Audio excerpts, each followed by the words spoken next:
अष्टदलोपरिवेष्टितलिङ्गं सर्वसमुद्भवकारणलिङ्गम्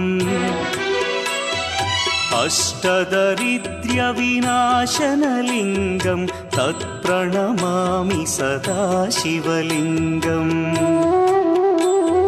सुरगुरुसुरवरपूजितलिङ्गं सुरवनपुष्पसदार्चितलिङ्गम्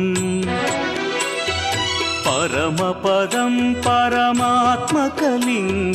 तत्प्रणमामि सदा शिवलिङ्गम् लिङ्गाष्टकमिदं पुण्यं यः पठेच्छिवसन्निधौ